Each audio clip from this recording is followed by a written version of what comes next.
जय माता दी समस्त को देवांजलि कुकिंग चैनल को बहुत बहुत स्वागत। सांग मैंने यही शीत दिन में आपण मैंने गरम भात डाली खाई खाई पूरा बोर हो जाइए। सेमती तो ठंडा सर्दी आ जमारू छाड़ूनी मेडिसिन पत्र खाई खाई भी पार्टी भी अथा लगिला। आमती आपड़ जदि एभलिया रसुण चारू बनईकि गरम भात सहित खाइबे तार गोटे मजा पूरा निआरा हो जाए। चलतु ताहले वीडियोटी को पूरा शेष पर्यंत देखंतु। पूरा चटपटा आउ या सहित किछि साइड रे जमार दरकार पड़िबनी। नॉर्मल भात आउ ए रसुण चारू सहित ही खाइदेबे। ता पूर्व आम प्रथम मसला प्रस्तुत करनबा से मु कौन कौन सब नहीं देखी दिंतु। मुझे चना डाली रखी 2 ରୁ 4 ଚାମଚ खंडे मुझे अधिका मसला ये गुंडा बनईकि रखी से अधिका अधिका नहीं आप गोटे थर जब करने चाहूबे कम बेसी करें। तापर अधा चामच खंडे जो मेथी दाना आसे सेटा नहीं तापर जीरा नहीं धनिया आउ एठी जो भृषंग पत्र सेटा भी नहीं आ सुखिला लंका आ गोलमरीच यही सब को आम पूरा फ्लेम को लो करके किछि समय भाजी नबा। आपण ए भीतर पूरा कम कम करके ही आपण नेबे जदि गोटे थरे आपण करूजंती। आउ एभलिया मसला प्रस्तुत करके आपण बहुत दिन पर्यंत भी स्टोर करके रखी पारिबे। आउ जदि बहुत दिन पर्यंत रखिबा पई चाहूथिबे एई मसला गोटे गोटे करके भाजिबे ता द्वारा सब पूरा ठीक रे भाजी हे पारिबो। तापर आमे भलसे देखि पारुथबे मु पूरा नाली पड़िया पर्यंत भाजी देली याकू ग्राइंड करके रखी नबा। तापर आमे गोटे जगह रे पानी गरम करि नबा। पानी मु 1 लीटर खंडे गरम करिछि। आउ तापर एथिरे देई दबा आधा चामच खंडे हळदी गुंड। तापर एठी देखंतु मु गुटे गिना खंडे नैछि रसुण को आ भलसे चोपा भी छड़े नैछि आउ जमारो काटाकुटी करिनी एभलिया गोटा ही पकई देबा।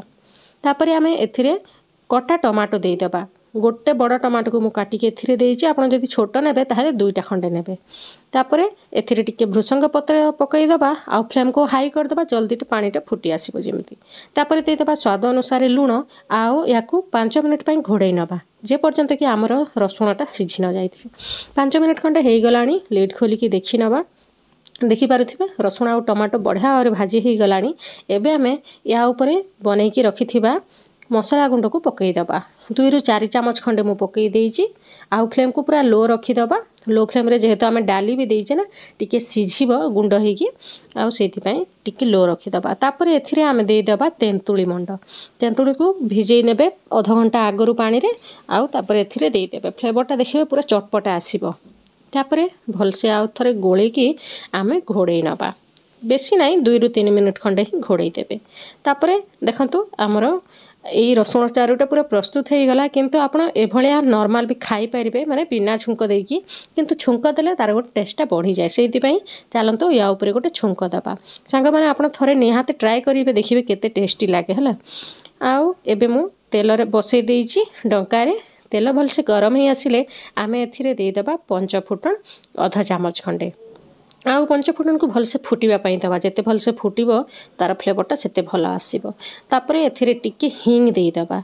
से जो मसला प्रस्तुत करिथिबे सेथिरे आपण जदि हिंग देई देथिबे परे लास्ट को आउ ए समय रे दबा को जमारू पड़िबनी। तापरे आमे चारू ऊपर याकू ढाली दबा। देखिला ना सांग माने केते सहज रे हमर रसुण चारूटा बनी गला। आपण को बनेबा मध्य बेसी टेंशन लागिबनी। बहुत कम समय रे बनेबे। आउ छुआठू बड़ समस्त खाइबे काहेकि ना टिके खटा खटा लागि थाए राग राग लागि थाए बहुत भल लागि थाए। आशा करूची वीडियोटी आपण माने पसंद करिवे। Thank you for watching.